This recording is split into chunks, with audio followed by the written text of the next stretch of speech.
Assalamu alaikum wa rahmatullahi wa barakatuh. Auzu billahi minash shaitanir rajim. Bismillahir rahmanir rahim. Alhamdulillahi rabbil alameen.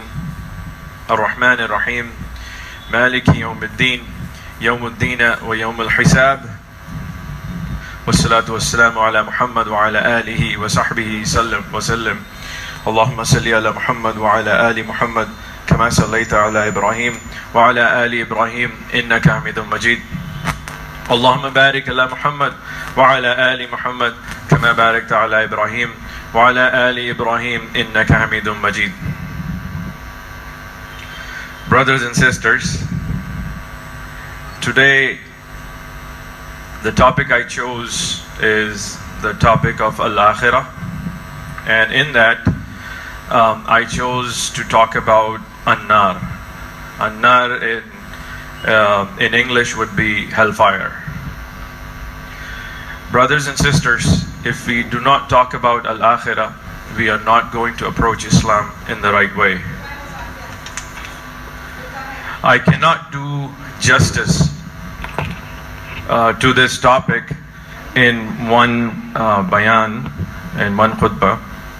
This topic needs at least 12 sessions to complete. After a lot of debates in my mind, I still chose this topic, but I picked the meat of hellfire, the thing that I would want to share with you in this 25-minute session. So I feel our community, leaders and imams, have not done enough to talk about Al-Akhirah. The knowledge that puts Quran and Islam as the last book or revelation is the knowledge of Al-Akhirah. The Sharia was given at that time. The Ibadah was designated at that time. Do's and don'ts were given at that time to each prophet. The knowledge of Akhirah was also given, but in limited fashion. But if you look at Islam, the knowledge of Akhirah is in abundant details. It is not found in Torah, in Zabur, in Injil, in this much detail that we have in the Quran. So today we will spend some time describing An-Nar, which is hellfire. As a human being, the strongest motivation is the motivation of reward and punishment. Reward for good and punishment for evil. Now with the issue of hellfire, no matter how much we describe it, we are not going to be able to imagine it as if it's there. This is just to draw you closer to the hellfire, the information that has been provided. So same thing with Jannah. Why? Because there is nothing in this world that you could relate to. So we will go through the various topics of hellfire, like levels of hellfire, gates of hellfire, the fuel of hellfire, and the heat, the relief that is offered, and the life of hellfire. So when we are talking about fire of this dunya, Rasulullah sallallahu alaihi wasallam says that the fire of Al-Akhirah is much hotter than this. It is mentioned in Sahih Muslim, and it is reported by Abu Hurairah radhiyallahu anhu that Rasulullah sallallahu alaihi wasallam said, the fire which the sons of Adam burn is only 1/70th part of the fire of hell.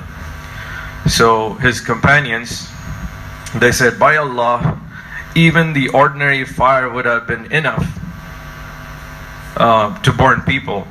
Rasulullah sallallahu alaihi wasallam said that the fire of Akhirah is 69 times more and hotter than the fire that we have in this dunya. So the hottest temperature you can ever get in this dunya is just to draw the information closer to you. But the reality is something else. There is no reward, there is no punishment in it. If this world was good enough as a reward, Allah subhanahu wa ta'ala would have used it as a reward to offer it to the believers. If this world was enough of a suffering or punishment, then Allah subhanahu wa ta'ala would have offered it as punishment to the disbelievers. It is not even worth the punishment nor the reward. Therefore, neither will the believers know what the reward Allah has reserved for us, and nor the disbelievers would know what punishment they are getting into. So as a human being, we need to live with two wings. We need to live with two wings to have a balanced flight. There is a wing of fear, and there is a wing of hope and mercy. Hope, good expectations that Allah subhanahu wa ta'ala is oft forgiving and merciful. And at the same time, we need to have fear that the punishment of Allah subhanahu wa ta'ala is severe. These two wings need to balance each other. If one of them is stronger than the other, then the bird will not be able to fly. If you have too much hope, too much good expectations from Allah subhanahu wa ta'ala, then you're not going to be active in pursuing Jannah. You will think that Allah is oft forgiving and most merciful, and it's okay, and I will do whatever I want, and He is going to forgive me. There are people who have that mentality.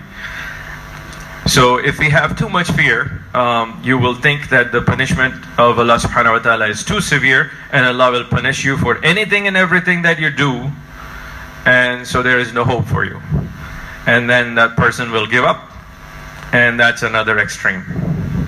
So we should have a balanced life, and that is that living in good hope and in the fear that Allah subhanahu wa ta'ala is strict in taking the hisab. So as a comparison, you will find that the Old Testament, which is the book of Jews, Yahud, they emphasize and present the God as angry God, upset God. The people are supposed to have a lot of fear from the wrath of God. And then you have the people who read the New Testament, which are the Christians, Nasara. So you will find another perspective over there. The God is of love and mercy and forgiveness, and so that is another extreme, and they lack balance. So they're doing everything they can, and it doesn't matter, Allah will forgive them. But Islam is balanced. Allah subhanahu wa ta'ala says that He is forgiving and merciful. At the same time, He says that my punishment is severe. So one of the names of Allah subhanahu wa ta'ala is forgiving, and it's merciful. But it is not one of the names of Allah that is azab or punishment. So Allah subhanahu wa ta'ala has taken an oath to Himself that mercy will radiate from Him. But Allah subhanahu wa ta'ala also says that He is strict in punishments. So now we will get into the topic. Nar offers us the fear side, and Jannah offers us the good hope, good expectations. So Allah subhanahu wa ta'ala has created hellfire for three categories of people. One is the kafir, which is the disbelievers. The number two is munafiqeen, which is hypocrites. And number three are the believers. And these are the Muslims who had accumulated a lot of sins, and that is what hellfire was created for. So let's talk about the size of hellfire. We don't really know the exact size of hellfire, but there is some indication that it is huge. It is big. One indication is mentioned in the Surah Qaf, which is chapter 50, verse 30. It says, يَوْمَ نَقُولُ لِجَهَنَّمَ هَلْ امْتَلَأْتِ وَتَقُولُ هَلْ مِن مَزِيدٍ. One day we will ask hell, are you full? It will say, are there any more to come? So it will always be asking for more until Allah subhanahu wa ta'ala will stop it from sending more people to it. But it has the size and the capacity to take as much as it can and that is one indication that hellfire is big. The second indication is the depth of hellfire, and this hadith is like a miracle. We cannot explain it in scientific fashion. It is mentioned in Sahih Muslim, and Abu Hurairah radhiyallahu anhu reports it. Says, we were in the company of Allah's Messenger sallallahu alaihi wasallam, that we heard a terrible sound. This was a large sound. Then they asked, Rasulullah sallallahu alaihi wasallam asked, do you know what this sound is? Then they said, Allah and His Messenger knows best. And Rasulullah sallallahu alaihi wasallam said, that is a stone which was thrown 70 years before in hell, and it has been constantly falling and slipping down. Now it has reached the bottom of the hellfire. How did it exactly happen? Did Rasulullah sallallahu alaihi wasallam, how did he hear it? How did the Sahaba hear it? This is a miracle. Allahu alam. And but it sounded like it was a miracle here. This tells you that this rock was slipping constantly for 70 years and it reached the bottom. So that tells you that hellfire is deep. The third indication is that is the number of angels that are involved in pulling it. So Rasulullah sallallahu alaihi wasallam says in Sahih Muslim that the hell would be brought on the day of judgment with 70,000 bridles. So this bridles, the closest I can explain to you, is like chains, 70,000 chains or shackles. It will be brought to the scene, and every bridle is controlled by 70,000 angels. So that is the day, on the day of judgment, hellfire would be brought to the scene. Hellfire is a living, breathing organism. It relieves